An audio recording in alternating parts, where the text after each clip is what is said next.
AllBall TV. They scared, but I'm not. They don't like comentario. Y suscribe.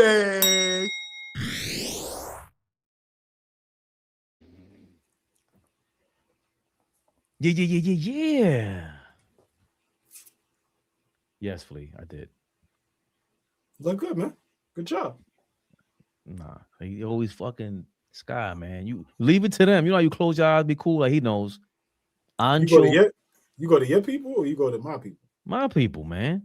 Oh, that's the problem. They try to give you the painter mustache, and I'm being nice about it. Just give you a heads up. I don't see the chat. He ain't put it up. He ain't talking about that. He's talking. Nobody's in here, by the way. That's crazy. Oh, okay. They're protesting us because we keep it too real. Keeping it real goes wrong. All right, you see at the top right, too. Yeah. It says comments, banners, media. Click comments. Come on, bro. Don't do that. Don't try to embarrass somebody out here, bro. Flea, that was crazy. I hate comments. It's blue now. Like the comments thing. Yeah. Yeah, but nobody's in the building. All right. They're protesting us. It be like that sometimes. Okay, I see. Please, man. I like this guy. You like him because you think he tries to, like, me and Kabar have a love-hate relationship. That's my guy, though. He jumped in the chat the other day. He jumped in the comments. He said, I'm just pulling your coattail, baby. Don't act tough out here. I said, my nigga, I love it. That's what he said? I didn't see the response. Yeah. But he had a hell of a Why you always acting tough, man? Nah, he put a hell of a response in there when I responded back. So I rocked with it. The Flea unit thing is a joke. Yeah. This is not G Unit circa 2003, Flea. I'm not beefing with none of these streets. I'm too old for that. I'm not beefing with nobody. You see Dame and Jim Jones and these fucking morons, 80 years old. I love everybody. See my heart? I come in peace, y'all. You see the heart on my chest? I come in peace, man. Nah, I could tell when Flea's not on no bullshit, man. Good, baby. Cabal, I know it's not hate. Even if it was, who cares? Hate him. It's even better. What are you talking about, Cabal? You mean no hate? All hate. It's not hate. It's love. Yeah. Got some more people coming in. I don't think they get notifications. I put one up or maybe two up today. I fucks with you, my dude. Oh shit. Nah, he's adamant. He said, nah. Whoa. The beautiful, the lovely, the extravagant, the sexy, the exquisite, the elegant. Darlene B is in the building. Darlene Bryan, what up, baby? Fabian, how I'm looking, how I'm sounding. Talk to me, man. The sound is immaculate. The look ain't the look. I was pausing for effect. The pregnant pause was. Darlene, hey, what up? The look is great. The Wi-Fi is on point. Okay. That's all that matters. Okay. Say no more. Look good, man. Mellow Mike, the topic, are we on the right track, man? You see the thumbnail. Any other topics you guys want us to talk about, please put it in the chat. Do we hate Cat? Yes, I've been hated him. AllBall, the flip-flopper himself. Gucci, flip-flop. No, excuse me, Nike. Nike Tex. I have nothing but good things to say about Cat today, y'all. Nothing but good things. I didn't realize I didn't understand his apologist crew was so large. He has an extremely large apologist crew, so I didn't know it was that large. Pause. Thank you, Darlene Bryant. You sounded look great. Now I got that you should be mine again, baby. That's Flea's fault. We live. Big Flea. Never the little one. Big show. My son Fetty home. His eye looked worse than it did when he went in. Ball suckers. I'm gonna be real. I'll wait till Fabian get his drop. I'd rather you say it than I do the drop. No. Fetty Wap might go in the Guinness Book of World Records of having smoke soon as he gets out. His baby moms tweeted on his neck. I'm talking about as soon as he got out. You ain't shit. That is the Guinness Book of World Records. That nigga was out 30 seconds. That nigga didn't even get a meal. It was A even good 30 hot seconds. meal. They said he was Nigga an didn't get a good intake. hot. Yeah. Yo, man. Nigga didn't get a hot meal, OG. She was on his bumper. Crazy. I'm saying, did he visit the baby? He just came home.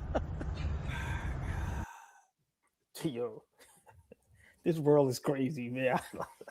That's the ill. What you call them kind of people? The dirty Mackers, dirty Macs. Yo, I'm saying he didn't see the baby. That's wild. Man. He got a few kids to see. He got to pick. You got to get him in the water. Lord have mercy. He said he was in jail. Yeah, he was in jail. Yes, I know, but he came home, right? He went to the Breakfast Club, but he couldn't stop by in Jersey. You got to cross some water. How she look? Man. You know which she is. I ain't having that conversation. You know she cool. She cool. Yeah, that's what I mean. She cool. How much of the NBA Cup final has an effect on this team till now, knowing they've had limited rest? And they played the most games since then, 17 games in that span. Ain't no excuses. Get out of here with that shit, man. I ain't blaming nothing on the cup. Niggas got an extra 500,000. Fuck out of here. I don't think there's no extra real hangover. I mean, right. Just we hit a rough spot. Played some bad basketball. Had some injuries. Y'all know what bag I want to get into. I want to get on here up here on my high horse and talk about my guy. So, oh my God. we'll get to what we need to get to when we need to get to it. So, who's your guy? Who's he play for? Plays for the New York Knicks. Oh, KNICKS REHAB. KNICKS REHAB, y'all. Oh, I got to hear this shit today. Lord have mercy. He's been dreading. And he can't run from it at all. He can't run from it. Been shitting on him for a decade. It feels like all he did was come over here and win, hustle, with the muscle. Come on, man. Big Knicks, big tricks. He just beat the Portland Trailblazers 123-114 yesterday. We had 5 guys in double figures. We went over that ayer, anoche. Of course, the big story. Karl Anthony Towns did have 20 points, 11 rebounds, and 27 minutes of action. Played, 2 minutes in the fourth quarter? 2 minutes and 36 seconds to be exact, and did not return. Wow. But he was a -8 in those minutes, by the way, in the plus minus. Everybody else plus 12 was on that court. Bridges, Brunson, plus 11 for Mitchell Robinson. He had 4 rebounds in the fourth. Brunson has 7 points, 14 points for OG in the fourth. Whew. Mikal Bridges added 5 points, 2 rebounds, 4 rebounds for Mitch. We had 11 rebounds in that fourth quarter. And Towns had 1 in those couple minutes. So 8 rebounds. Yeah, 11 rebounds, like I said. That is the big story. Want to add to that? I mean, everybody's making a big deal about this cat not playing, the end of the fourth quarter, AllBall. Like, how are you feeling about this? I mean, first and foremost, we always got to give a big shout out to the chat. Love y'all. Y'all already know y'all our family for life. Hit that like button, share, like, subscribe. I think this is a story that the NBA world and a lot of Knicks fans and Knicks platforms, they're trying to run away from this topic because, I think Cat is very sensitive. And, if these guys look at social media, they watch TV, they hear the reports, they hear what people like us say about them. And, Scottie Pippen a while ago said, that today guys can't take criticism. They just want you to say nice things about them. So I think, Cat not playing basically the whole fourth quarter, that is a problem. And let's be serious. We look good in the fourth quarter with Cat off the floor, on both ends of the floor, offensively and defensively. Now, I'm not going to go as far as saying that we're a better basketball team without Cat, because we do need Cat, but we need him to play how he played last season in the first maybe month or two. Right now, Cat is in the way on both ends of the floor. He clogs up the lane because he doesn't stretch out the floor. He doesn't command a double team because he's always at the top of the key. He's not posting up. And then we know the liability he is on defense. So I think, Mike Brown seen that. and just said, I'm going with the guys, that right now, this is what the game plan is. I don't know how Cat took that. I don't know how a lot of Knicks fans took that. But I think that's a serious problem. And I think a lot of people is ducking that smoke. But of course, on Knicks Rehab, we don't duck no smoke. We call it how we see it. And I think that's a major problem. And I think this is going to be another coach that Cat is going to have a riff and a problem with. If I'm Carl Anthony Towns, which I'm nowhere near, and I'm not, but I'm just saying, if I think I'm the number one option, if I think I'm the best player on the team, if I think I was brought here, to get us over the hump and get us a championship, if I'm the highest paid guy and I don't play the fourth quarter, that's a problem. And a lot of these players, they are spoil you. And I'm pretty sure, Cat looks at that and sees Brunson and his crew, they basically get away with murder. With his guy Josh Hart and Bridges, they really don't get no pushback. They don't get no flack. And, it looks like they get to do whatever they want. Brunson is just as bad, maybe worse than Cat defensively. Why is he in for the fourth quarter and I'm not playing the whole fourth quarter? I think we have a major problem. And I don't know if it can be fixed. I told y'all this a while ago on Knicks Rehab. Cat is going to have to change his game. If he's not, we're going to continue to have this problem. If Cat is not going to be able to mix it up, get on the block, demand a double team, kick out for the open three, be a monster on the rebound and then knock down some threes, mix it up.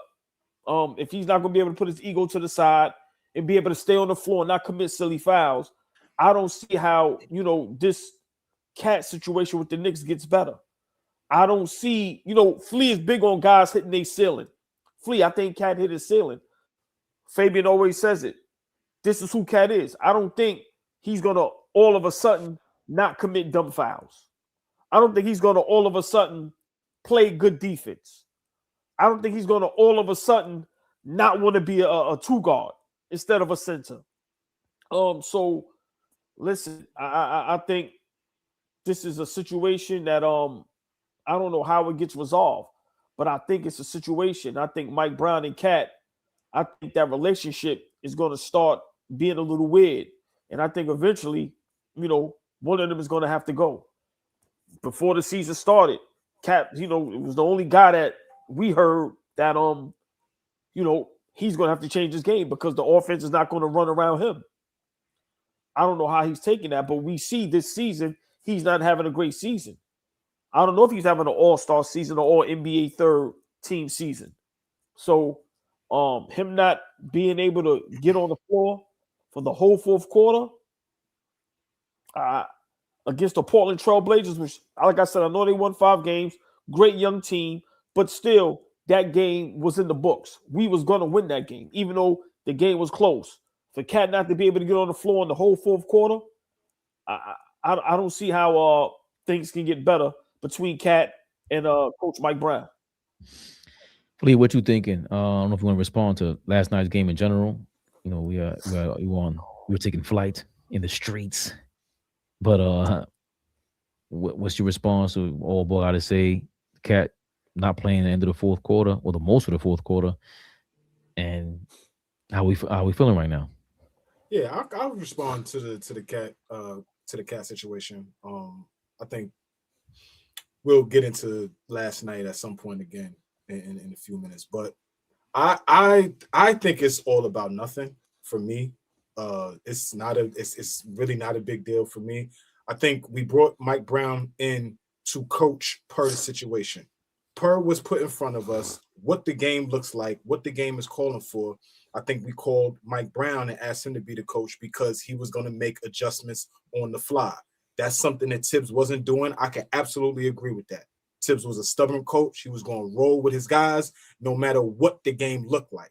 I think Mike Brown, one of his best attributes is depending on what the game looks like, the situation, who's rolling, who's not rolling, who's impacting the game at a high level, who's not, that's what you roll with. And last night, I don't think Cat was bad. I think I was in the chat when y'all were recording last night. And I even said to myself watching the game last night, when he was playing, I don't think he was bad, right? I think he could take it up another notch because he is that good. But for what he did last night, the spots that he chose, rebounding the basketball. I thought he was impactful while he was out there. Now, in terms of just not playing the fourth quarter, like I said, I applaud Mike Brown for doing that, right? We saw last year Tibbs bench Bridges in the fourth quarter, and we all came up here and was like, yo, what the hell is going on? But sometimes those situations and doing those things as a coach is indirect motivation, right? I saw somebody in the chat say splinters on the bench are the best teachers, right? So when you sitting in a spot, right, you're not out there complaining to the refs. You're not out there flailing around. You're not out there not taking advantage of your matchup. You're not out there to do anything because you're not in the motherfucking game, right? So that feels a certain way when you just sitting on the side watching the game go down to the wire and you think that you can be impactful. So I think it's all to do with nothing. I like the fact that Mike Brown made a decision and stood where he needed to stand. Aside from OG Anunoby just completely taking over the fourth quarter, Mitchell Robinson was incredible in the fourth quarter, rebounding the basketball. I saw somebody in the chat say the other day, is Mitch even a rim protector? Well, I guess he heard you, because if you watched last night, Mitch was protecting that rim, right? So I thought he was spectacular in the second half, especially that fourth quarter, and it just didn't call for Cat to be in the game. That doesn't mean that the contribution that he gave in the 27, 26 minutes that he played was nothing. Without that 20 and 11 that he produced for us, I don't think we win the game. We're not going to make that up somewhere else. But I just think he needs to add on to that. 40 and 15 is not far-fetched for a guy like that. 35 and 10 ain't far-fetched from a guy like that. We're not asking him to do things that he's not capable of. We've seen that type of output. OG just alluded to it last year. The first 2 months of the season, Cat was on a chopping block. Not from me, not from AllBall. Cat was on a chopping block from Fabian. Fabian was like, this guy got to prove to me that this trade is solid. In the first 2 months of the season, after 60 days, Fabian had to come here and tell y'all, all right, he's playing good basketball. So that's why we are holding this dude accountable and holding him at such a high standard, because we know what he's capable of. We know how talented he is, regardless of what OG said. I don't give a fuck. Well, I love OG. The dude is talented. I don't care. I was here I saw what happened last night. The nigga's talented, y'all. I don't care what my OG says. But that's where the attitude comes from. That's where the anger and the frustration comes from, because the dude is super talented. And with him being a top 2, top 3 center in the league, with him, always taking advantage of his matchup, playing at that level is what I'm saying, OG. If he does that, can nobody deal with us? There's nobody in the NBA that could deal with us if we play at that level. He's capable of doing that, and so that's where the frustration comes from. But I think it's all to do with nothing. He didn't play last night in the fourth quarter. I don't think that that's going to be a pattern going forward. You're going to need his scoring going down the stretch in certain games. And I'm going to just leave with this, and I'll allow you to move on with the show. Josh Hart.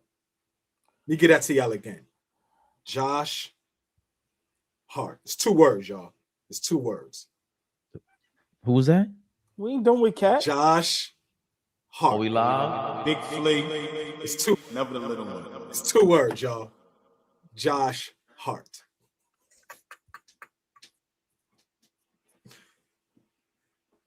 Knicks look like they got a BBL last night and some titties. New titties. They came out looking like a whole new bitch last night. You kidding me? Don't let me get on my shit. Go ahead, Fabian. Move us right along. Don't let me get on my shit. You were doing so well before you with this high to low bullshit. No, fuck out of here. I don't. My guys look different last night. You seen the swag? You see how niggas is walking? Niggas is talking, diving for loose balls, rebounding. Different ball club with my son on the court. Hey, Fabian, can I just ask you a question? Is this the same Josh Hart in the Eastern Conference Finals against the Pacers? Just asking. Yeah. No, it's not.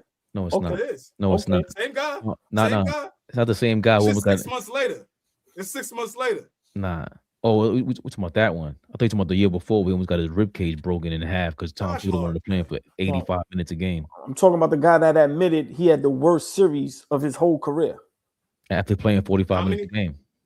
is Jalen Brunson and Karl Anthony Towns ever going to admit that they don't play well, that they need to step it up, that they cost us games? Are they ever going to be accountable like that? Go ahead, Fabian. I'm sorry. Excuse me. Hold I on. like a nigga like that. Hold on. Hold yourself accountable. Excuse me. Jalen Brunson always holds himself accountable. He says, I'm the leader. I got to play better. It starts with me. And Josh Hart does that too. And I can't wait for Karl Anthony Towns to do that, because Karl Anthony Towns is not the only one who had to change in this system. Jalen Brunson, he's averaging 78 touches a game now. I'm going with this the whole fucking season now. I'm going to annoy this shit out of you. I knew you was rolling with this one. Go ahead. I knew you was rolling with this. Last 2 games. But the fact that he is giving up the ball and he has to, it annoys us to see Jalen Brunson on the ball. Like, it's really, we don't even have to look at the stats. It's just like, bro, why are you inbounding the ball? Just don't even be in the backcourt. And of course, it's tough because we have nobody else to bring the ball up. But he has to go off ball. He has to learn how to be more Steph Curry-ish, the Reggie Miller-ish role, the Rip Hamilton's role. That's what he has to do now. And that's how we have to create our offense. Is Cat playing a Sabonis role? Like, I don't even know what that means. I understand the attempt and trying to make me see what you guys see. But Sabonis is not as good as Cat. Like, Cat's been to back-to-back conference finals. He can guard Joker. I ain't never heard Sabonis and defense in the same sentence ever. So it's tough. I think it's frustrating for Cat to really be the point guard in this system. And that's where he's at with it. And maybe he has to vocalize that more. Maybe he needs some more simple plays to tell Mike Brown, like, yo, I still need to get this going. I need my confidence. You got to recognize something. I just don't see the need. I don't understand why it's a big deal for us to critique him. There's a bunch of people in the comments going crazy about Karl Anthony Towns, even though it's starting to die down. And I think we're just blaming him for what's been going on. But who else can you blame it on? Like Flea said, I saw Karl Anthony Towns. The first critique I ever had of him in Minnesota was, yo, you really drive left? You drive to the left to the basket and try to finish with your right hand? That's what the fuck you do? And last year, he was not doing that early on. So he was finishing with his left hand, left hooks, all kind of shit. And he was in the MVP conversation.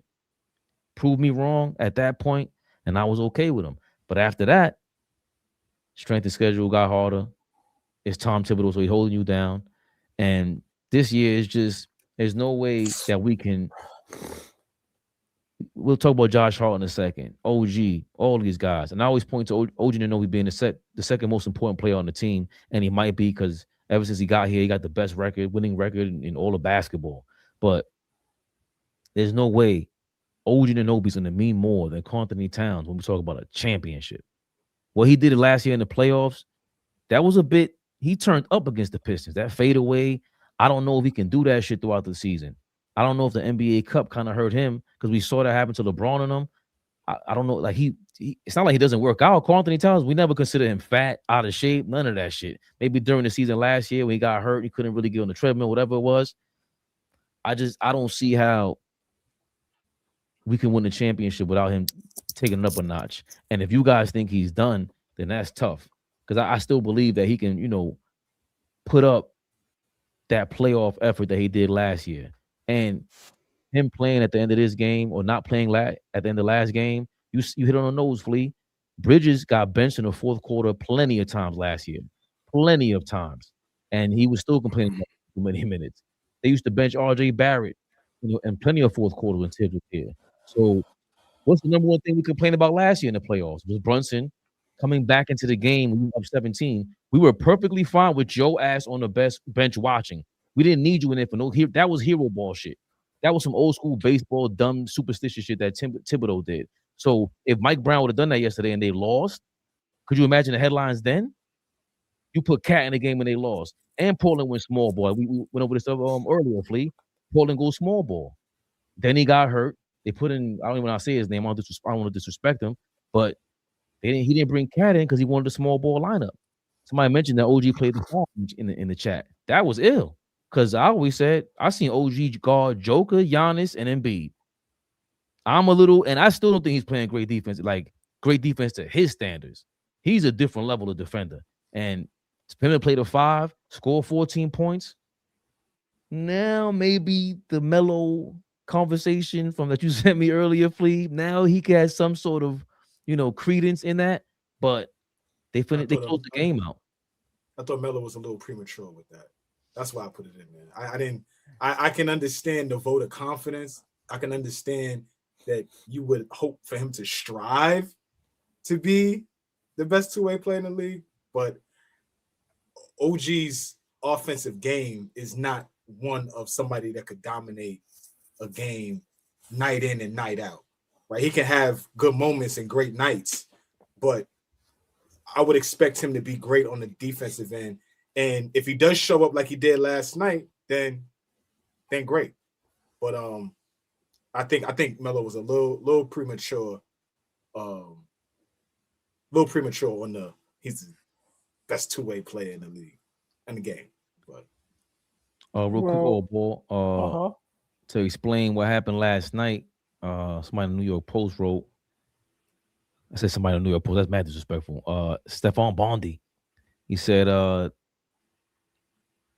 Coach Brown said, we normally do close with Towns on the minute sheet. He's there to play down the stretch, but we strung a lot of stops together and we were getting out and going.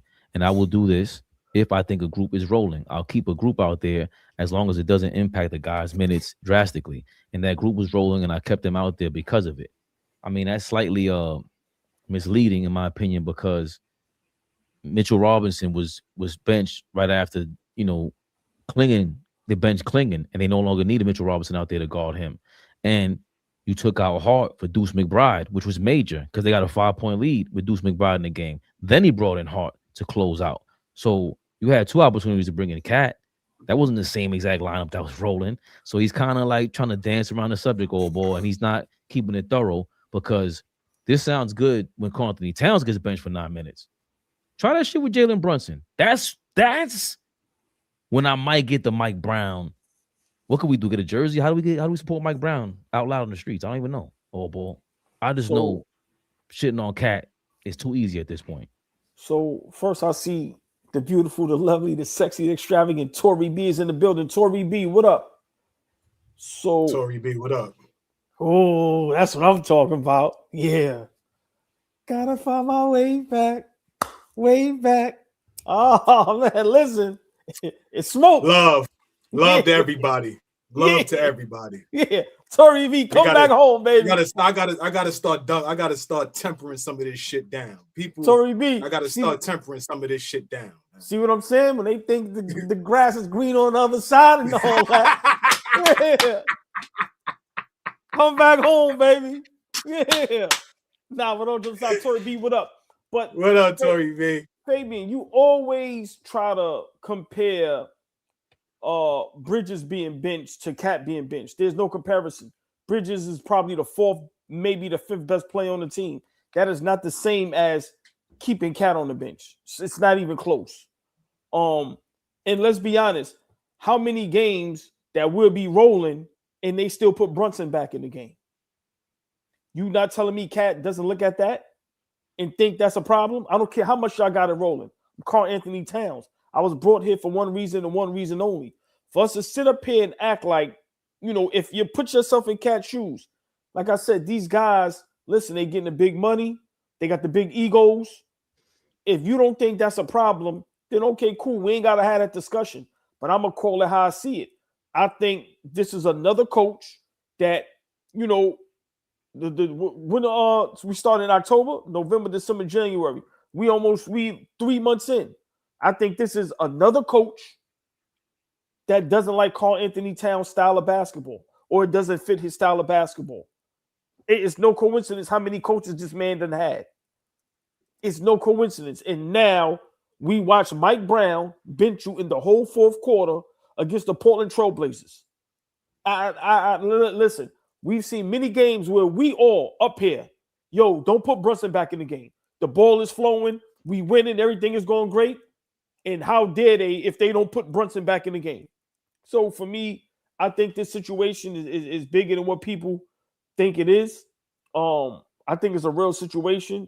And I don't think there's something that's going to fly lightly. We see guys like Paul Pierce, Jeff Teague. We see guys, even Gilbert Arenas. We see people explaining what's going on. They're seeing, yo, it's a problem. Something is wrong with Cat. He don't look happy. This. Listen, we see it every day on KNICKS Rehab when we watch the games. I think, Cat's body language, even in the fourth quarter when we was winning the game and just on that run and playing great and well, he wasn't on the bench cheering and going crazy. He looked upset.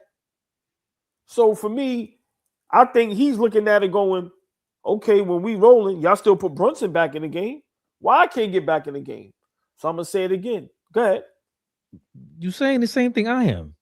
What? What's that? I want to see Mike Brown leave Cat in the fourth quarter and bench Brunson number one.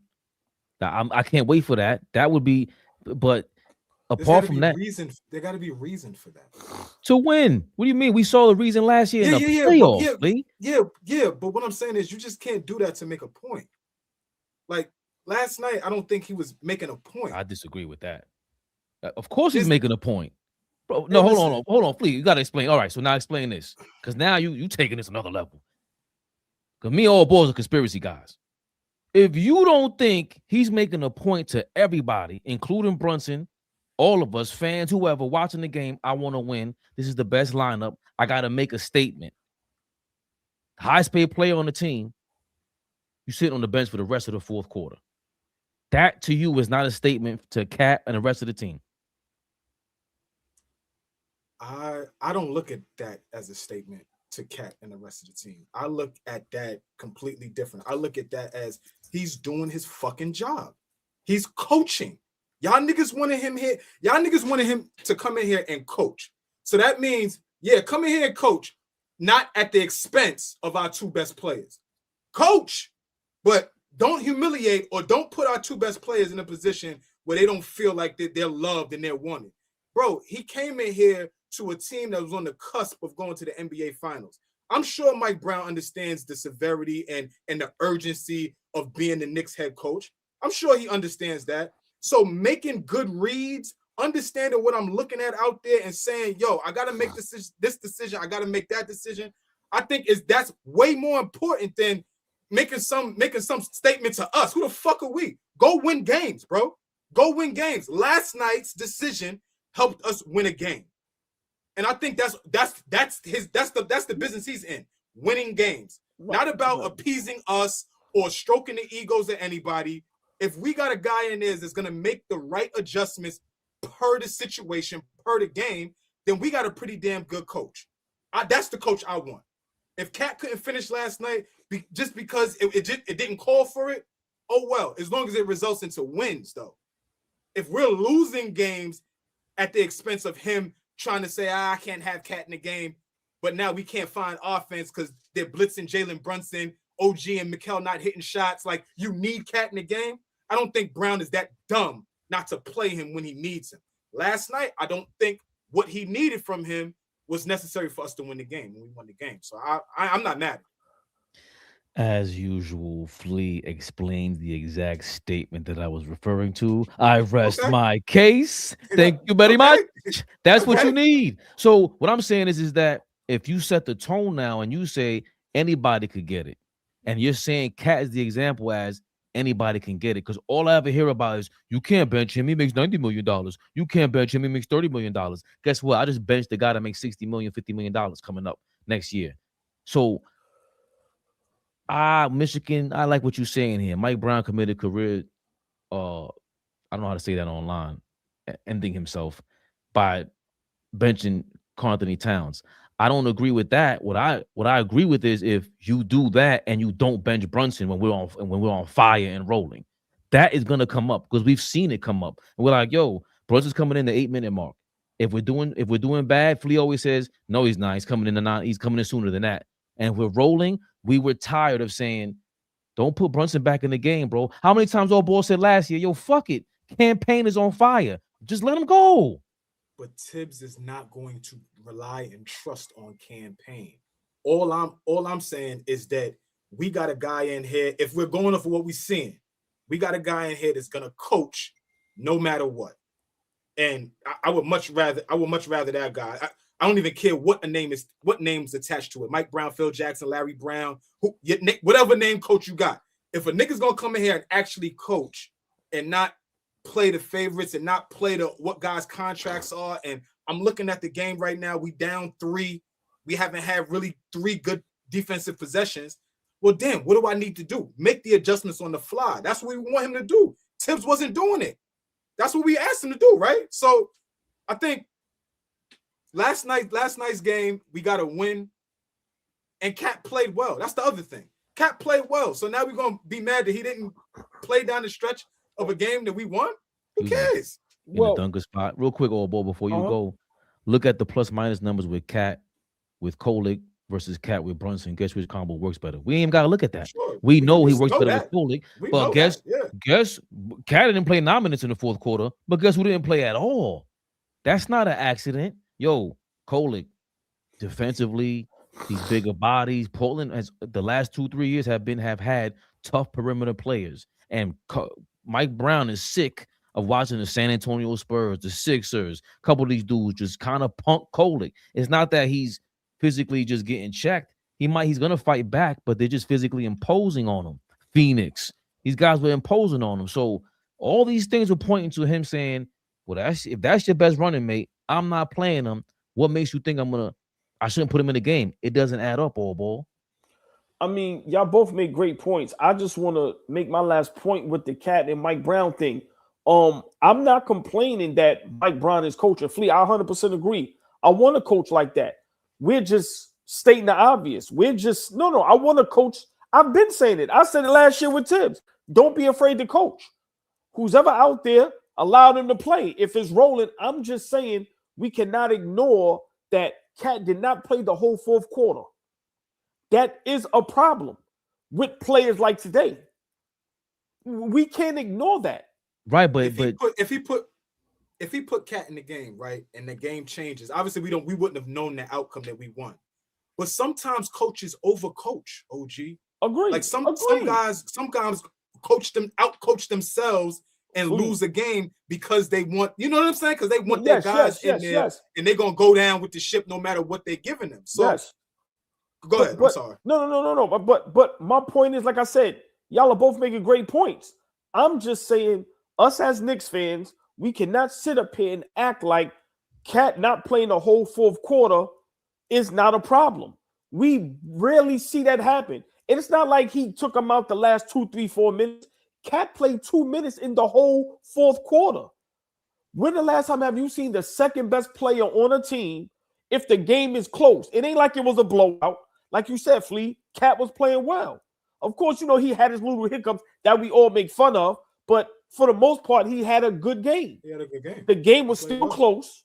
When have you ever seen the second best player on the team sit down for the whole fourth quarter when the game is right there for the taking? That's all I'm saying.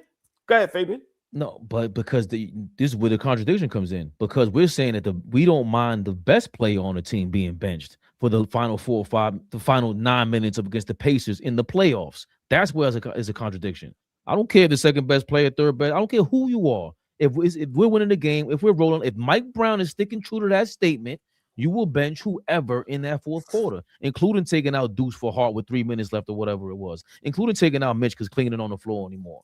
You have to do that. That's what I mean by it being a statement, because now you made a statement that you have to live up to from here on out. You can't just make this about Cat now, because if you don't bench Brunson and we got it rolling, this Cat has a real issue, and he deservedly should come at you and be like, yo, hold the hell on. So when I got it rolling with the squad, you bring in Brunson for what reason? To get his numbers? Nah, that's when I see the problem having AllBall. But as of right now, he shouldn't have no beef. But Brunson is the clutch player of the year. Brunson is one of the best closers in the game. If you need to close out a game, like for me, miss me with the favoritism shit going on the team. If I need the guy in to help me close out a game, I'm gonna get the guy in to help me close out a game. I think this just goes back to what I've been saying all season long. And It's a first-year head coach. So we got to stop acting like Mike Brown's been here for 2 or 3 years. He understands these guys. He knows these guys' tendencies and all of that stuff. He's learning on the fly right now. And, you know, we are 2 or 3 seed in the Eastern Conference. I just don't think he needs to overcoach and outcoach himself. He doesn't know the lineups yet. He went with the best lineup last night that he thought was going to work. And guess what? The shit worked. So for me, I'm thinking about more of that's a shout out to Mike Brown than it is to, well, why is Cat not playing the fourth, or why is not Cat not playing half the fourth quarter? No, Mike Brown finally found a lineup against the Portland Trailblazers in a position where the game may have been in the balance, and we closed out the game. Is Cat not going to play down the stretch of a Sacramento game? I doubt that. I'm sure he'll be in the game next game. But again, who knows? Who knows? We a team that's going to win collectively. OG said if we win this year, it's going to be reminiscent of that 04 Pistons team, meaning everybody making contributions on a night-in, night-out basis. Cat made his contribution to a win. Fuck if he played fourth quarter or not, for me. Thank you, Vic. You saying that there's a report that Karl Anthony Towns hurt his hand. Do me a favor, put the link in the chat so we can all see it. I'll try to click on it. I haven't heard anything like that, but I think I understand what you're saying, Flea. It shouldn't be nothing, but it cannot not be nothing when it's everybody's talking about it. It was glaring, bro. We were talking about this about Brunson in the playoff game. Yo, neither one of you guys play defense. You can't play together. I gotta pick and choose between one of you guys going in crunch time.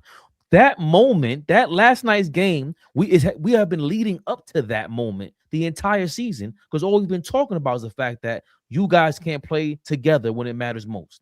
And you could pick and choose who to blame between the two, but it just so happens I think Brunson was on fire with that squad. But if he wasn't, because there's been moments where he wasn't, let's keep it 1,000. Last couple games, he's been giving up the ball. So now he's playing a little more unselfish, going against his own drive, his own natural instinct. It looks better. Way better. So if he's playing better and he can change his game, and like you said, the best point of view for Cat might be, oh damn, well, Brunson is changing his game up though. Like, what are you gonna say? And I just feel like it has to be considered a statement when, if it happens in the future, Karl Anthony Towns got it rolling, and Mike Brown disrupts that role by bringing Jalen Brunson back in there, that's when it will be a problem. But as of right now, we agree, Flea. It's no problem. It's all bull trying to make it a problem. You know, he's a shit starter. This guy's an instigator, man. Listen. Win the game. Last point. You bring a guy in like that to get you over the hump to win a championship, and you sit him damn near the whole fourth quarter, and y'all think that's nothing, then cool. I'll leave it at that. But y'all know damn well that shit is something. Just saying. Something just ain't right. Come on, get it right, man. Get it right, man. Hold on, Wolverines, you going crazy. He said Mike Brown been fired 4 times. Wolverine thinks we're Celtics fans. I've been being nice to that nigga today too. I've been being nice to niggas today. I've been being nice. Flea, you know what he's doing? He's trolling because you know Knicks platform, they not used to guys just keeping it 100% real. They think we're gonna glaze our Knicks if they play bad.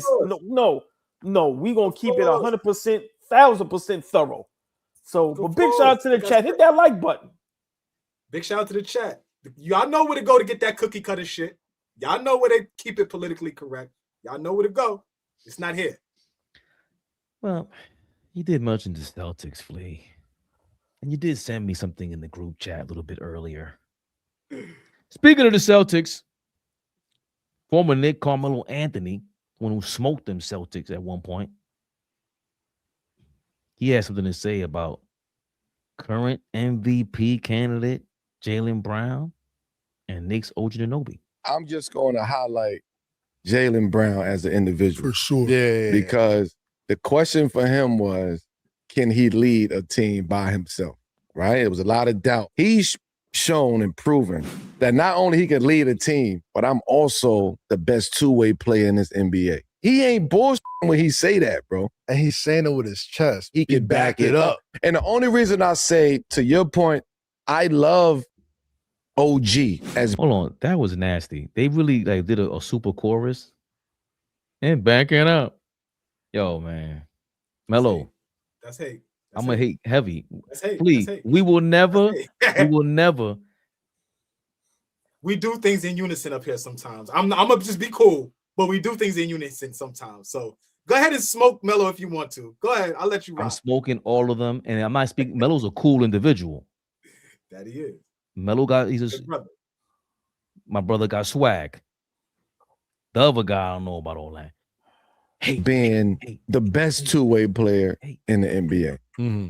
I just do not believe that OG believes that he's the best two-way player in the NBA. OG, who I think right now is the best two-way in the league.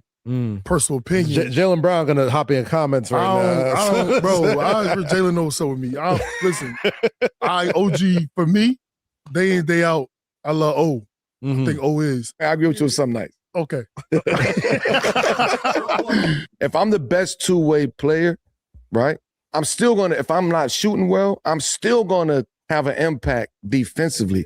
Detroit, for an example, if I'm the best two-way player in the NBA, I cannot have 2 points, 2 rebounds, 4 shots. In a game against the number 1 seed, we understand this assignment. So as the best two-way player in the NBA, I'm coming prepared and ready to roll. So that's why I give the edge to Jalen Brown, because he's performing defensively every night and offensively every night. Okay. And it's resulting into win. Okay. I'm not mad at that. OG just don't, his consistency as being the best two-way player in the league is just not there. This is my beef with my quarrel with OG. Get it off your chest. He's the best two-way player in the NBA. Right. And when he decided to turn his on, this ain't scoring on OG, bro. OG could go get 25 if he really want to. Guard 1 through 5. Guard 1 through 5. Like, this is everything. This is my thing about OG. Yeah. If I know I can dominate a game that way, why not go out there and dominate the game that way? That's it.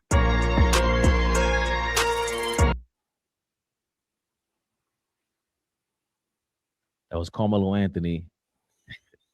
I didn't hear the rest of that, so yeah, that makes me feel a little better. Carmelo Anthony on the Jalen Brown versus OG Anunoby, who's the best two-way player in the game. I mean, oh boy, what are your thoughts? I'm gonna just say this for one. You niggas do not look cool when you niggas up there with glasses of wine. Just being honest. Shit look mad cool. Listen, let me hit. I didn't say you, I said them. Thanks. So I look cool. That shit look mad corny when them niggas up there with glasses of wine. Like, come on, bro. In a fitted? Right? Yeah. No, I don't care what you have on. That shit is corny. Big ass glass. Get out of here with that shit. 2. Hey. I can't wait till we get some money, because I want to see how this nigga's gonna behave. I can't wait till we get some money. I already told you I'm behaving like Varnell Hill. A studio. Hold on, let me say this. I can't wait till we get some fucking money so I can see how this nigga behaves. Let me say this, right?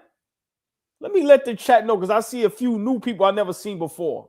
I am a hater. There, you just never seen them. No. Right, they've been here. Yeah, listen. I am a hater, and I'm very proud of it. So you niggas ain't got to waste your time, waste your fingers. Yo, OG's a hater. Yes. I don't like shit. Baby, when I say I don't like shit, I don't like jack shit. So yes, I'm a hater. I hate niggas that got big ass glasses of wine.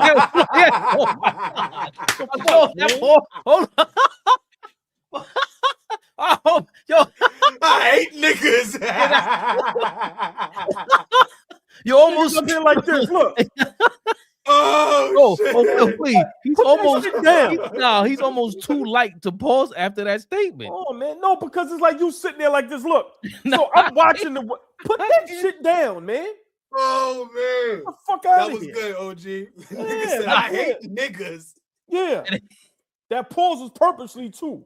Oh shit, that was good. That was good. Listen, they already think you reeking, so you.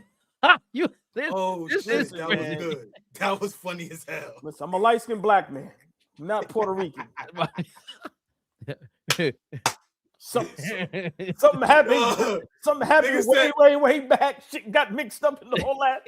I'm a black man now. Washington RL said you looking too comfortable saying that. Nigga said you looking too. Right. Hold on. Hold on now. He Hold said, on. Look, run up on me. You gonna see a nigga now. You gonna see a Right? nigga now. All been in this 5'8", nigga. Right. But listen, I love y'all. Y'all know. Listen, we have fun up here. We keep it real, but we have fun. Man. But yes, I am a hater. I hate that Melo is sitting up there with that big ass glass of wine. Sit that shit down and make a real tape. I'm a Knicks fan, diehard Knicks fan. 48 years old. I've seen a lot. OG is not the best two-way player in the NBA. Sorry. He's not even the best defender in the NBA. We know offensively he's limited. So we have to start being honest. And this is what I don't like about some of these platforms. Just be honest. Is OG a good defender? Yes. Is he a great defender at times? Yes. Is he a good offensive player? Yes. But he's not a great offensive player.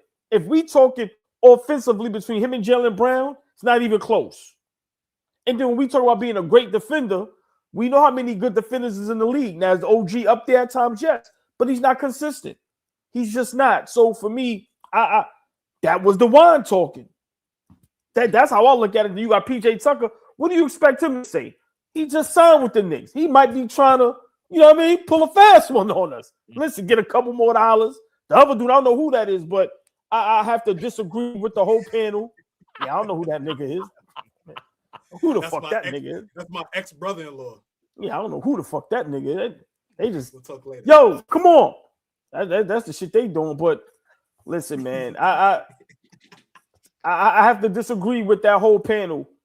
When we talk about the best two-way players in the NBA, as much as I like OG and he's, Nick, he's not in that conversation. I'm sorry. He's just not. OG be getting his ass bust.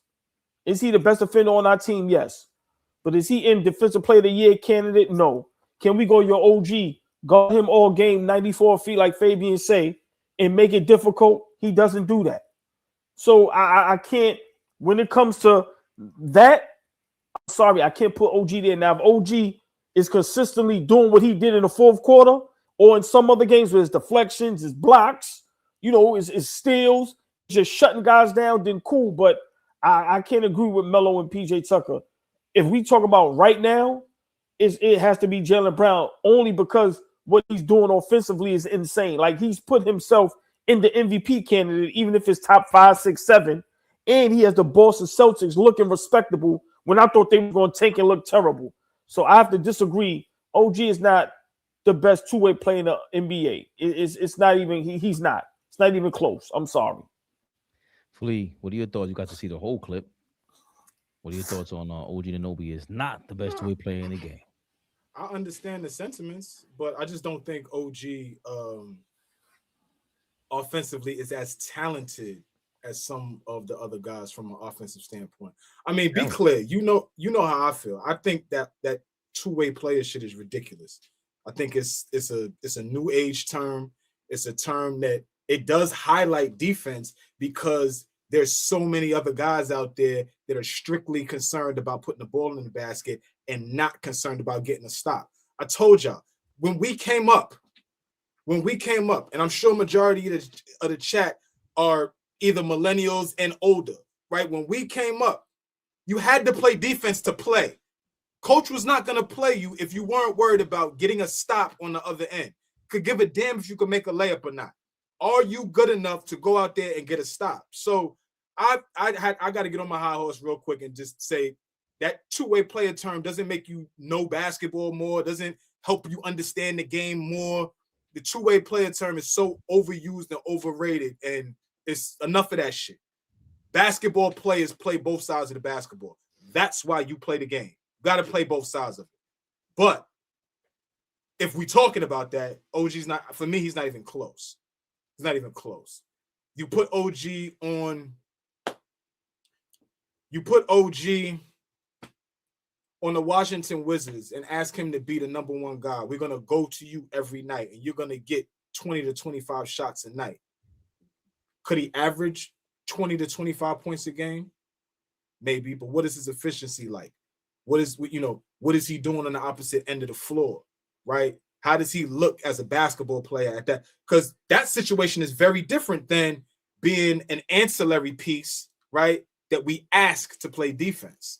That's your calling card. You play defense. Averaging 18 points a game last year, that was cake. That was extra. That was like, oh shit, you could do that too. So to answer the question, I wouldn't consider him in this new age of two-way talk, him being the best two-way player in the league. I love what he brings to the table. I would like him to be a little more consistent on the offensive end because, like I said, I saw what he could contribute last season. Just carry that over, man. That fourth quarter last night was very reminiscent of some of the plays and just how active he was. During that stretch when Brunson went down last season towards the end of the year. Like, he's capable, but I just, the way the NBA is now, the scoring load that guys take on, how many guys are averaging 30 right now? Just off the top of your head.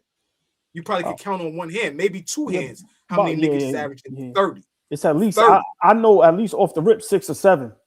About 5 to 30. 7. Yeah. 30. You understand? Yeah. Luke 30. at 33, I think. Yeah, your man, that's 31. Yeah. You understand what I'm saying, OG? So the clip that we would have to have OG score at, I don't think his offensive game is there. And that's not to say that he's not a good offensive player. He's good. He's gotten better. Just Jaylen Brown, Kawhi Leonard at his peak, like certain guys, Paul George at his peak, the offensive capabilities along with who they are on the defensive end. I just don't think OG measures up to that. It doesn't mean he ain't good. He's just not them on both sides of the ball.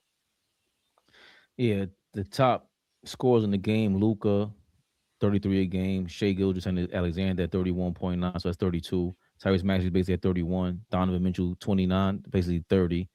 Joker 29.6, he's at 30. The only one out of that top 5 that plays defense is SGA.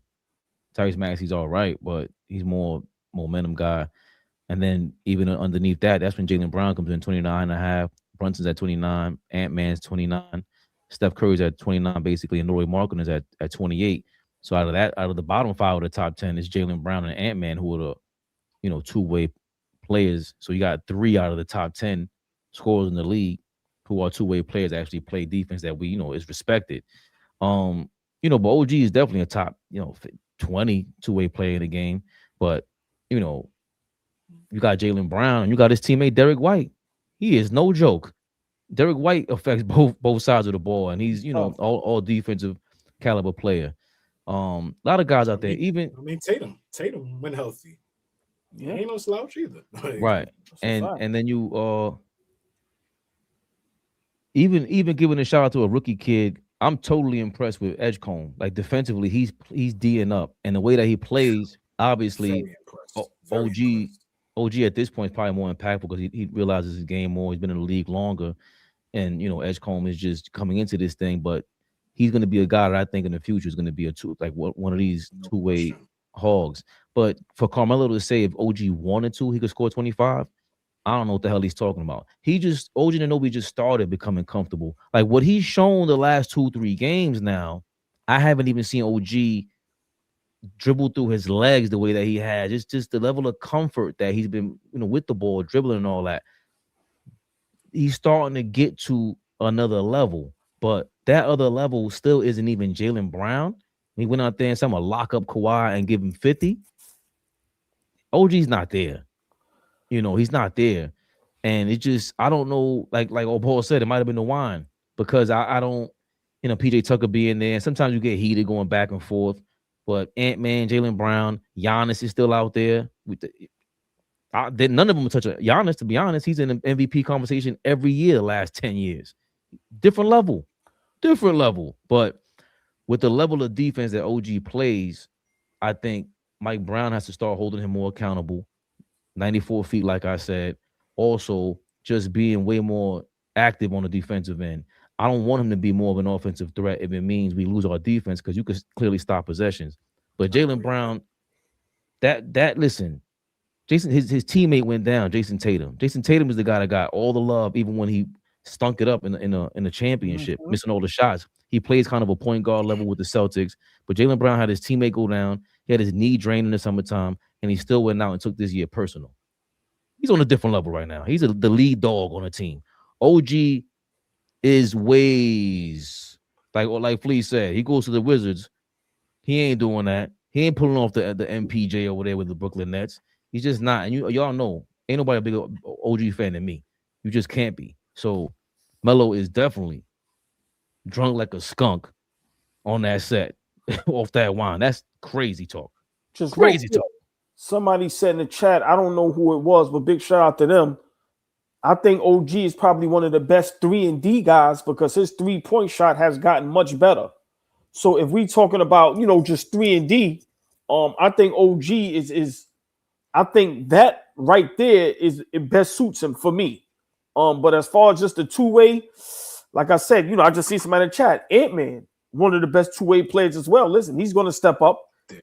Right. So what those guys like Jaylen Brown and Ant-Man, and like I said, I ain't trying to be funny. You could put a Victor Wembanyama in it. Like I'm just saying what these guys are offensively, that's what sets them way apart from OG. Now, can OG light it up and get hot? Yes, but those guys, you can put the ball in their hand and go, take me to the cup, take me home. So, I can't go with that, but I like OG as far as the 3-and-D. I think as long as he keep working on that 3-point shot and he's able to knock him down wide open, I don't see nothing wrong with that label. But two-way, I can't get that to him. Sorry, because just his lack of offense it's not even close when it comes to those other guys. Sorry. Yeah, I thought we picked him up to play a huge role for us, not to be some best two-way player in the league. I didn't think we went and got him for that. When we traded for him 2 years ago, he made an immediate impact on what side of the ball? The defensive side of the ball. Like, he made an immediate impact. He completely changed our defense. We was calling Tibbs a fraud as a defensive-minded coach at that time because our defense was so shit.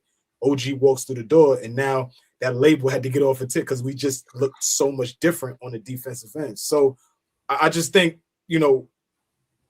overblowing who he's supposed to be. Like, he didn't have to play that role in Toronto. So why the fuck is he coming over to New York and acting like he has to be, some second best player on the team? He don't have to be that. How he's made his living in the NBA is being a solid defender and just gradually continue to work on your offensive game. What is his peak? Melo, if he's the best two-way player in the game, what the fuck is his peak? Right, that makes no sense. Right. So it's like the role that he plays is exactly what impacts wins and losses for us. So I don't think that he should even try to strive, because he said if OG thought he was the best player, maybe he would play like that. I'm paraphrasing right now, but even now, I don't even know if I would want OG thinking like that. No, we don't have the team that you need to be. I don't want you to think the thoughts that Kyle Kuzma has. I would never want you thinking like that, OG. Don't ever think the way Kyle Kuzma thinks. You see what I'm saying? Yeah. Kyle Kuzma ain't never seen a shot he don't like. Kyle Kuzma thinks he's way better than he is. Right? I like that OG understands his limitations, who he is as a basketball player. Y'all niggas let me be who I am. So I think I'm fine with who he is. I would also rather him try to imitate Drew Holiday before Jaylen Brown. Like, Jaylen Brown's just Drew Holiday on offense was never Jaylen Brown. So dominate on defense, go for Defensive Player of the Year, and then go play the dunker spot.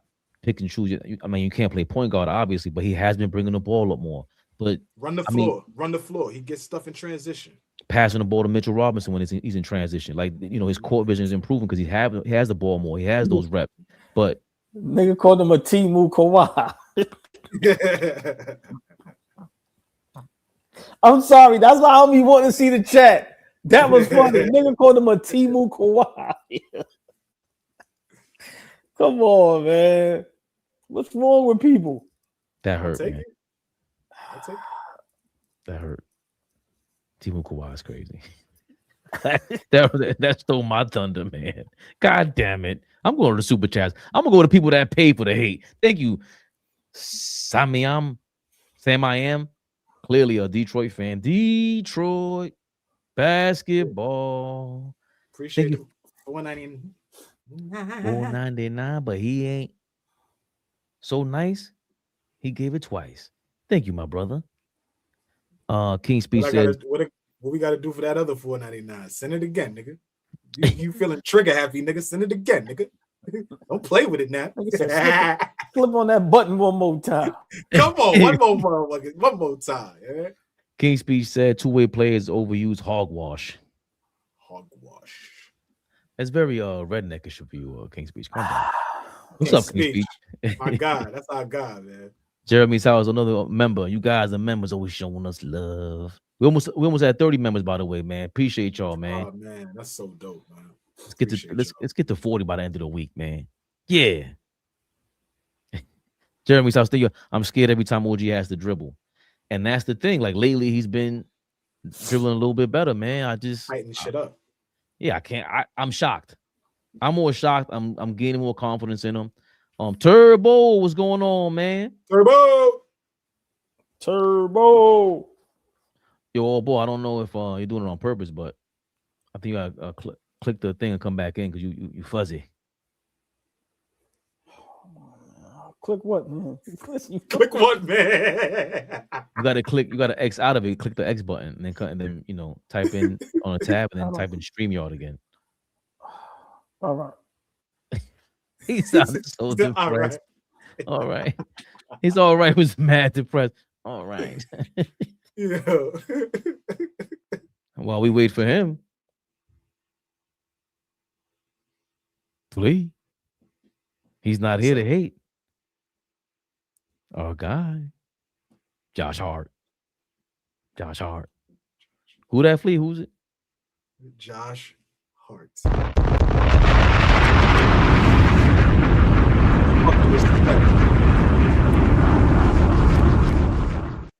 Y'all want to be nice? Get the biggest of Josh Hart jersey. Y'all want to be nice? Get the biggest of Josh Hart jersey. Josh Hart. I'm telling you, just a whole different chick walk through. Yeah, it's perfect, OG. Perfect. Whole different chick walk through. Shorty was fly. New kicks. New varsity jacket. She got her hair done. The braces came off. She looked fly. Like, damn, this is a new chick.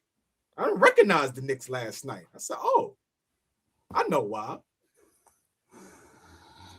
Josh Hart. Josh Hart. I know why. Who's that? Who was that? Josh Hart. Do it with the middle finger so y'all can all go to hell. I mean, what was, because, we got to be clear about it, too. Fourth quarter, we were up by 5 with Deuce in the game when they benched. Who did Deuce come in for? I forgot. But Deuce came in the game and Hart was on the bench. Then they eventually took, Deuce out for Josh Hart, and he closed the game out.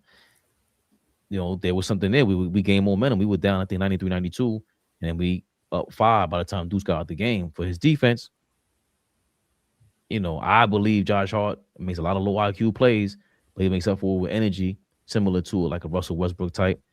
And you just can't deny the energy, though. Like he's all over the court trying to grab rebounds. And with that kind of style, I think the defense is the opposing team. They're just like, damn, we got to watch out for this dude, man. He's just annoying. Best way to describe him for if you were playing on the other team, you have to watch out for this dude. You 7 feet tall and he's still snatching rebounds from you. He's annoying, all ball. No matter what you say, hater. What you got to say about Josh Hart after last night? Hate on Josh Hart. He helped us win a game last night. So I have to ask my brothers, and please, I need the chat to answer this question as well. Listen, in that chat, hit the like button, become a member. Let's show some love, y'all. Let's go. We work hard at this thing, and listen, we love to entertain y'all. Hit that like button, but I need y'all to answer this in the chat just as well as my brothers. Is Josh Hart the second most important player on the Knicks? I'm gonna ask again. We already know Brunson, right? Is Josh Hart the second most important player on the Knicks? Fleet that record. What are they, 19, 15-4 with Josh Hart as a starter? 19-11, 2011 now with him just playing games in general. 500 basketball without Josh Hart. Tell me another nigga on the team that does what Josh Hart does. All encompassing as a basketball player. Tell me another nigga on the team that we're going to get out of what Josh Hart gives us. Because obviously he's going to do things that is going to, you know, we're going to frown upon, right? Turn the basketball over. Push pace when he don't have numbers. You know, attack the rim when there's 7 and 8 footers around the rim and you know you can't go up a 7 footers chest. But the fact that he's aggressive, the fact that he's always pushing tempo, the fact that he never lacks energy, he's diving for loose balls. All of that was infectious yesterday. Whether you niggas want to be honest about it or not, we all watched the same game last night. The first 3 minutes of that game let you know, damn, we look different. He kind of sets everybody in place. The rotations, how guys are, everything is contagious. Rebounding, energy, defense. It just looks different than it did the last couple of games since he's been out. Mike Brown said, my assistants came to me and said, yo, that nigga needs to start. We're going to be a different team if he starts. He started, and it completely changed how we started talking about Mike Brown. We was ready to get Mike Brown out of here first 10 games. He inserts Josh Hart in the starting lineup, and things change. He's the ultimate glue guy. I don't understand how you need those type of guys on your team, especially if you want to win. Those guys are important. And to be honest, not everybody has one of those guys. So, not every team has one. The successful teams have them. So is he second most important? Most important? Yeah, I think he's definitely an important cog. Second best player? No. Right. That's why the guy is right. We're not saying but player. The guy's working on his game. He's shooting off the bounce now. I used to cringe when he was shooting it off the bounce. Now I'm like, he may hit that. Klingen was camping out in the paint. You heard what he said after the game? So the nigga was disrespecting me, sitting out camping in the paint. I had to shoot this and knock it the fuck down. All you can ask is guys who didn't come into the league as shooters to work on their game. Josh Hart is a capable guy that can hit shots. He's not a shooter, but he can hit shots. So second most important player, I could roll with that. If y'all saw how we looked last night as opposed to the last 2 weeks, okay. Fabian, Josh Hart, second most important player on the Knicks.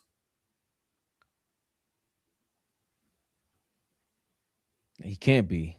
Like Karl Anthony Towns is, Josh Hart can't do what Karl Anthony Towns does. In the playoffs last year, you always point to it against the Pacers. Josh Hart admittedly said, like, yo, it wasn't a great game, wasn't a great series. And, Karl Anthony Towns single-handedly won us games, on the offensive end. And, he's just 7 feet tall. He means that much. Second most important player, it can't be. This guy made $50-60 million for a reason. He has a lot of reasons why his importance is what it is. I mean, is if you trade him, how happy is Jalen Brunson? That trade better be Joker or something, or Giannis, and something that just makes the game and life easier for Brunson. And also the leadership role, the energy obviously was missing last night. As great as Deuce is, and as much as Deuce can fill a lot of lineups and make more sense with a lot of lineups instead of Josh Hart, he doesn't have the leadership and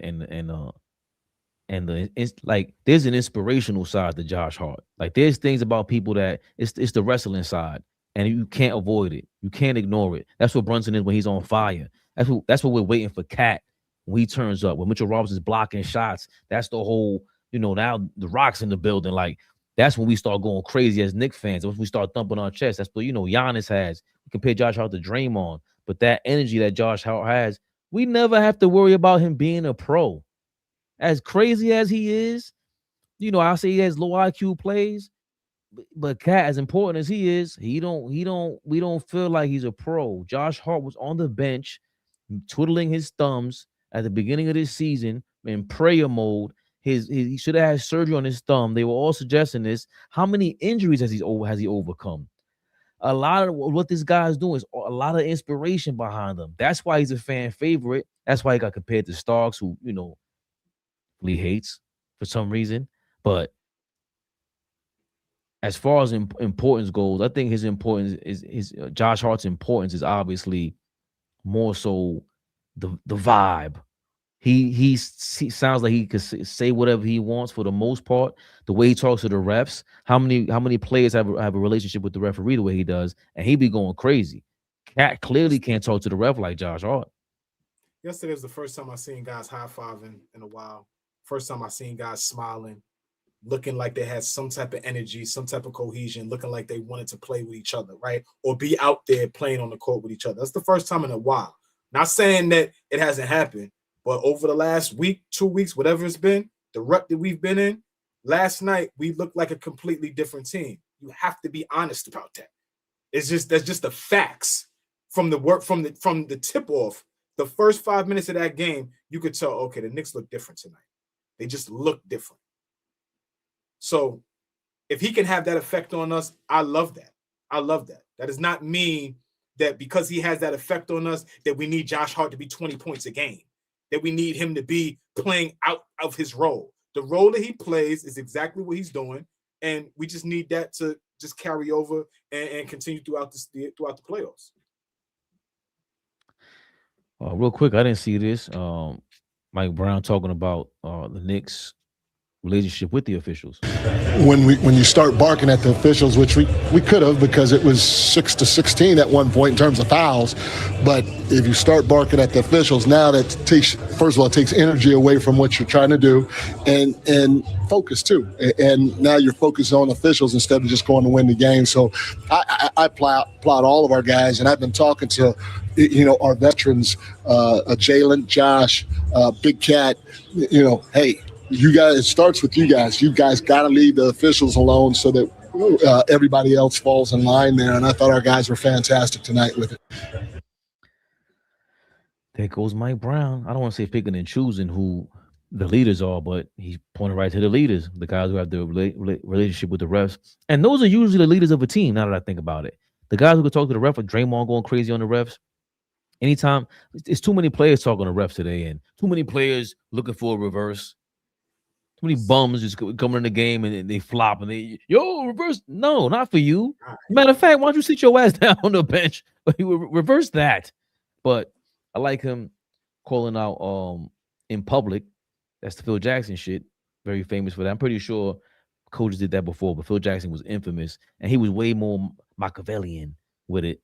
And I think it's Machiavellian. I just flipped it like Pac did. But you the biggest Pac fan. You should know how to say that word. Machiavellian, because it's IA. But just I like that, Flea. I like him holding on players accountable. Yo, stop talking to the ref, bro. All of y'all. And it starts with you three. You three. Stop. You niggas. Yeah. Look, man. I'm gonna leave it like this. What if he said that? You niggas.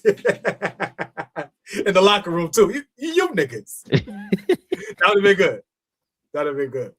A coach.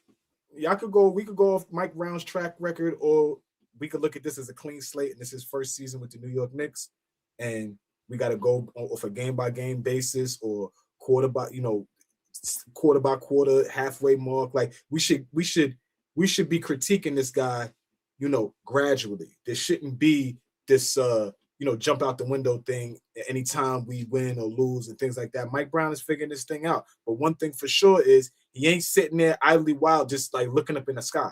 He's coaching. You can see it. He's coaching.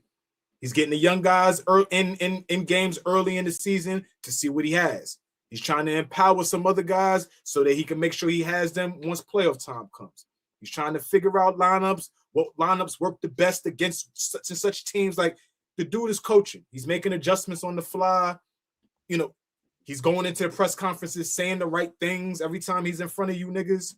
Like, He's doing the right thing. So I don't have I don't have anything bad to say about Mike Brown thus far.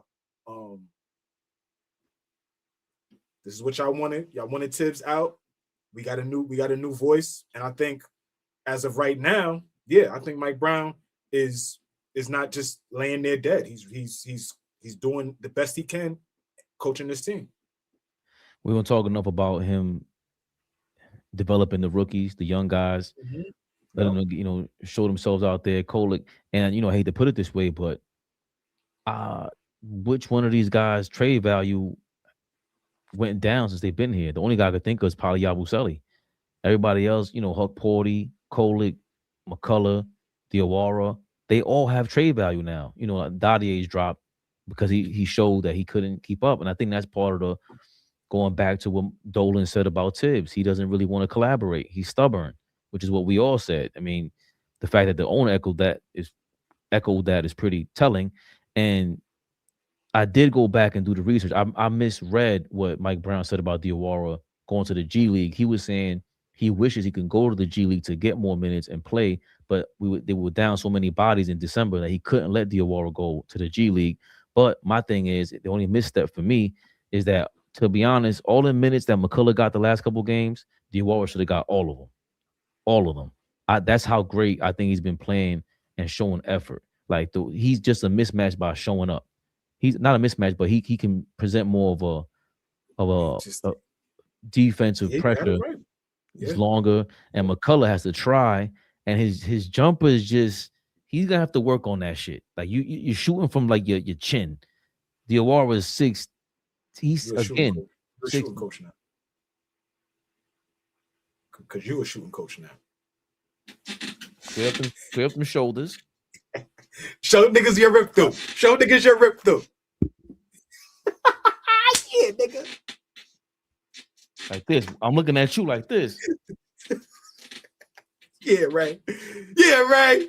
Left. You thought yeah, right. On left too. Yeah, right. What the fuck I'm talking about, baby? Yeah, take your fucking glasses on. That's what I'm talking about, baby. Fuck Talk you to them. Dealing with. Yeah, that's what I'm talking about, baby. Yes, but that's the only misstep to me. I think that's pretty much it. And again, give him credit. He benched Kolick, which again, I think is part of the reason why Cat sat down in that fourth quarter, because he didn't have his running mate. He didn't play at all. He didn't play one TikTok. Coach's decision. One TikTok. We ain't hear no TikTok. DMP. And I agree with decision. And I agree with it. Do you? Yes. I didn't like that. Listen, I've seen enough. You can these athletic. I've seen enough. We saw it last year where it's like you can't, you're not aggressive enough with your shot. You're not looking for your shot. This year you came in looking for your shot. Then all of a sudden, he had a nice run. The NBA Cup was dope. But the second time around with the Spurs, they were starting to bump him. Philly, bumping him.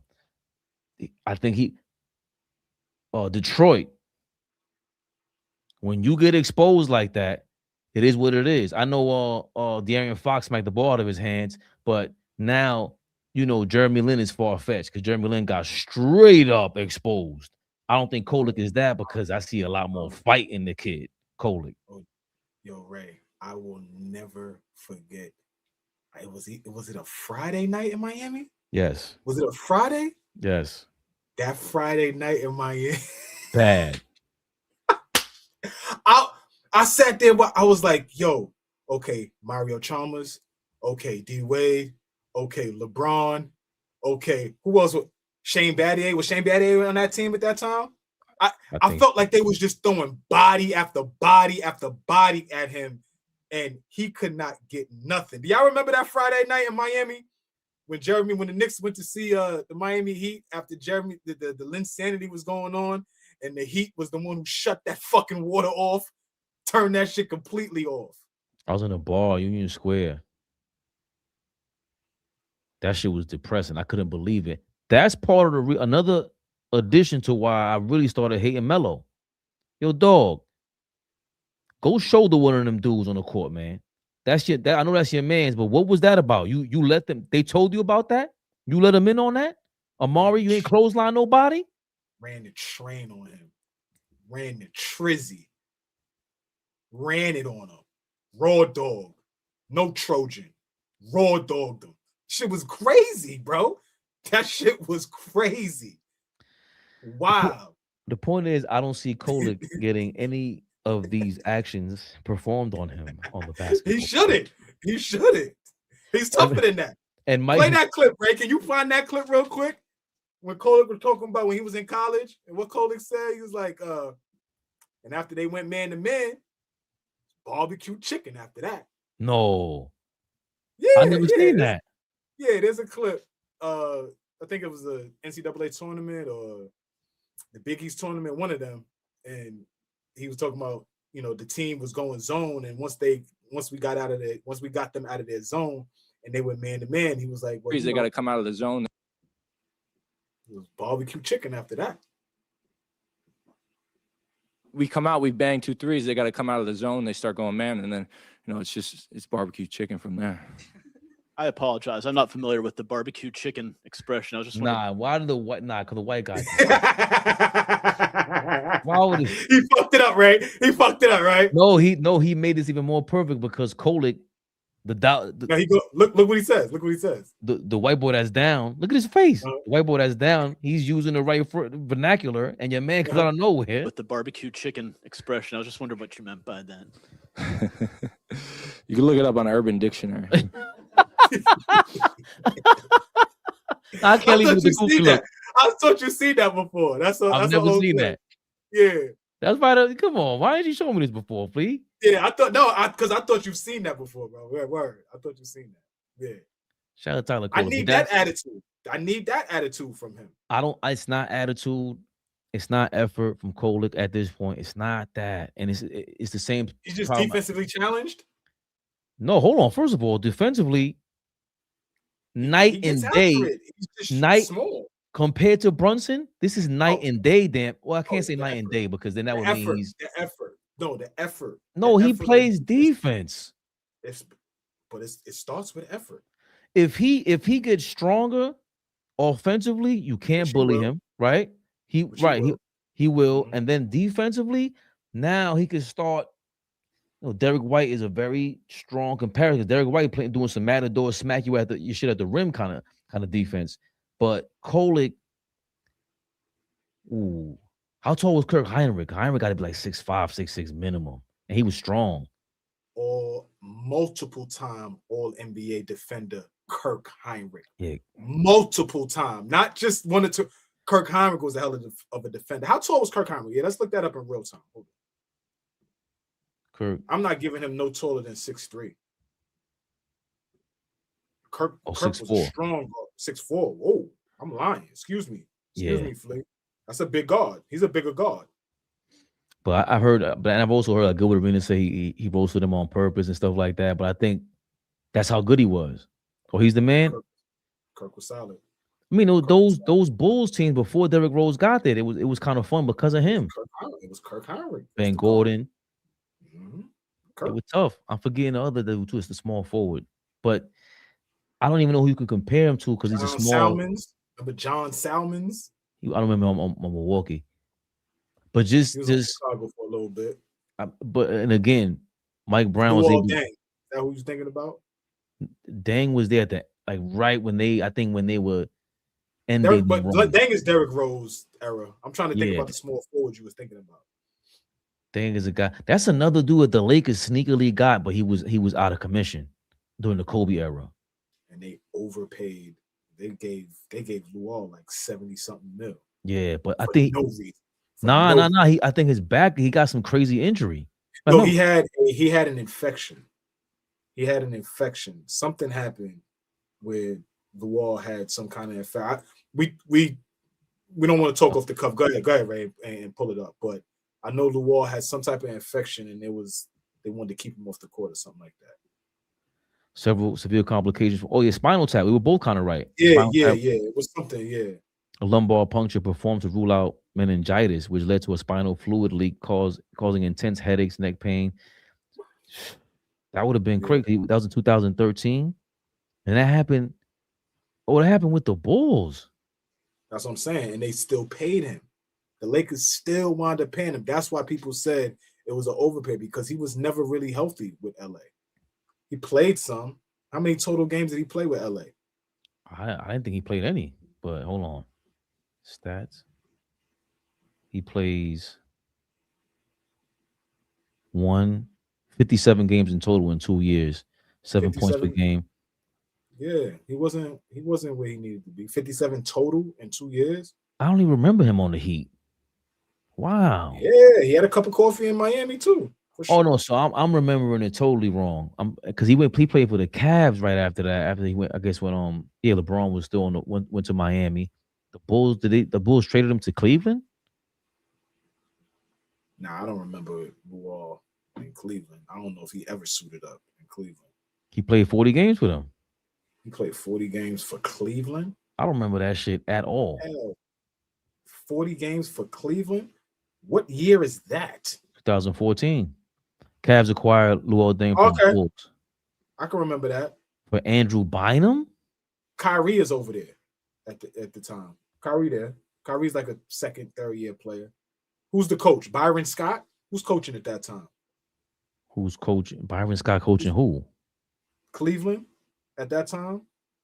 Byron Scott coached the Cleveland Cavaliers? Yeah, if I'm not mistaken. Yeah. I even think Byron Scott might have coached Kyrie. Keep it real. Nah, because I was watching Cleveland game. I was watching Kyrie that rookie year. I could be very wrong. So who's the head coach for the Cleveland Cavaliers once Kyrie ever gets drafted? Coach Brown. Because Mike Brown was with Luol. With Luol Deng. Mm-hmm. I could just look that up, right? Cavs stats. I mean, yeah, that's easy. See, I was right. Mike Brown? No, I was right for Kyrie's rookie year. Go look at what? Go look who. I know I was right. Yeah. He coached for 3 years in Cleveland. I don't remember. So Mike Brown leaves. Kyrie's rookie years. Damn, Mike Brown leaves, and they get. That shit is a fog now. I just was so excited about Kyrie when what he did to OKC's rookie year. That rookie game was crazy, but when he crossed Westbrook up and he won the game. So I said, nah, homeboy, listen. I was kicking everybody ass that year. I was arguing my man Joe Rose. Shout out to Joe Rose. He was telling me like, Steph Curry's the best shooter ever. So I'm like, I know that, but Kyrie ain't too far behind, dog. This guy is insane. Nah, dog. Whatever level is under Steph Curry, won't put Ray Allen, all these guys, and that's all because of timing. He ain't playing the wrong era. Special. But Kyrie Irving, from the rookie year on, I was like, dog, he could hit any shot from anywhere. This kid is crazy. He's just a little guard. Special. We know a little NBA rant. You know what I'm saying? AllBall gets to upgrade and just dips. Whatever, AllBall. Shit on him, talking behind your back and all that. Yeah. Is he going to rewatch this? No. I know my man. He'll never hear about this. And tomorrow I'll be like, yeah, AllBall, what's going on, man? He's such a great guy. Great fellow. I know what this was. KNICKS Rehab. No. I know the vibes. Pessimistic 76ers fan. You've been getting at us all night. Y'all need to tell. I don't know what you're talking about. You know, Knicks pretenders. Send that one. I don't know. Where's the Sixers channel or podcast? Happy for you to be here, but we're Knicks fans, brother. Why are you here? Appreciate it though. Pessimistic 76ers fan. Thank you for joining us. They said, why are you here? Because they want to hear pure, real, raw basketball talk. Well, as Cherokee always says, when you step into AllBall's house, wipe your fucking feet at the door. She uses she does not use that language. She doesn't use that language, but she's a lady. Wipe your feet at the door. Tomorrow. Oh, by the way, we are not staying up for no damn skate of Sacramento Kings and Golden State. I'm gonna try my best. Watch me one out like this while I fall asleep. Like that shit is a fucking one of these boring ass crazy documentaries my wife be watching. Lou Boog, what's going on? King Speech is going on. Bodega Wi-Fi. All you guys showing love. Trapped in the 90s. You are hilarious. A couple funny guys. Yeah, there's some good guys. There's some good guys in the comments. Main source. Main source. Always showing love. Word. JT. William was here. Big Will was here tonight. Nostalgic Nick. William always showing love, man. Always had us dying. I forgot what he said earlier in the comments that had me crying. East Blue Drew. What up, Drew? If you're still here, what up, Drew? Business. Cabal was here tonight. That's my arch nemesis. That's my guy, though. Glad he was here live with us tonight. That's my guy. Business Boog. Thanks for standing on business. He said, fuck the Sixers. Yeah. Mr. Wolverine, 1986. I'll let you make it tonight, big dog. I'll let you make it tonight. I love the hate. But I'm listening to Kubar and I'm being nice. He told me, be cool, Flea. I said, all right. I'll be cool. Be cool, brother. Are we getting Sadiq Bey? I'll take it. Be nice. It would be nice. You know how I feel about him. Real quick before you get off, would you trade Mikal Bridges for Trey Murphy? Yes, right now. Yesterday. That would mean we gave up 5 draft picks, Mikal Bridges, 6 draft picks, because we got to give him a draft pick. We're giving him a draft pick and Mikal Bridges. Get it done. Do it yesterday. Do it last week. Get it done. You asked me a question about Trey Murphy and Mikal Bridges. I would prefer Trey Murphy on my team. He's a dog. Love his game. Love him. Love him. Being honest, Cat fell off, not doing nothing against us. He's unhappy. Worry about your ball club. What the fuck is Embiid going to do? How are you going to maintain healthiness for the remainder of the year, for throughout the playoffs? Make the playoffs first. Do that. Be respectable. Ball. That's how you say it, ball? Are you one of them balls? Bull. They're saying I don't know how bull. to say it. I ain't one of them funny talking niggas from Philly. I don't want no I ain't one of them. no smoking, no Philly. You be afraid of them niggas. Them niggas is butt. I'm a paranoid individual. Yeah. Leave me the fuck alone. Everybody. You watch every Knicks game. The youngest in charge. Jeremy's house, they don't know. You watch every Knicks game. We're frustrated. We argue with Knicks fans about our team. They're scared to stay here because we keep it real. Thomas Banks was good, man. Seen you before. Banks, what up, boy? We'll definitely be back tomorrow for some chitter chatter. Thank y'all for supporting us, man. Rewatching. Nostalgic Nick. He said, "Yo, I'm here for the rewatch. You guys are amazing, man. Love it." He said, "We want revenge." I like that. Johns. There goes Schofield. Johns. I forgot about that one. Johns. Is John a Philly thing or a Baltimore thing? Where's the origin of Johns? It's a lot of B more. It's a lot of B more right? Philly. It's a grimy. But now, Tori B, we love you, girl. But don't they be like in Baltimore? Don't they call niggas dummy? I love that shit. What up, dummy? There was some. That's the one? Yeah, there's some. There's some other like, shit you can't say over there. There's something that we say that we can't say out there. They'll clap you. I forgot what it was. We say that they can't that we can't say out there.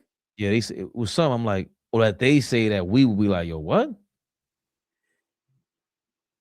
Well, I know in Philly, like if you call a nigga a nut in Philly, like that's wildly disrespectful. Apparently, nigga a nut, you nut ass nigga, like that's like Frank Stan in New York City. I could be wrong. Somebody from Philly check me on that. I could be wrong, but I felt like somebody told me. You know what I mean? Nigga say you fucking nut. Also, be cool, man. Mind your business. Mind your business, man. You just gotta be cool. Gotta be cool. She's on a cruise right now. She's chilling. She's enjoying herself. Well, I'll check on her when she gets back. You just be cool. What happened to Wells? He was in a car accident. Oh yeah. And now he's on social media taking pictures. So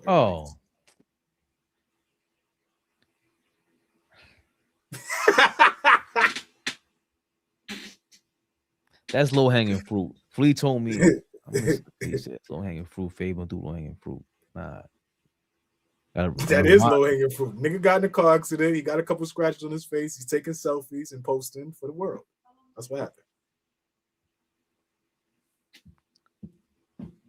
What was in the Thanks, cup? Cherokee, for the update.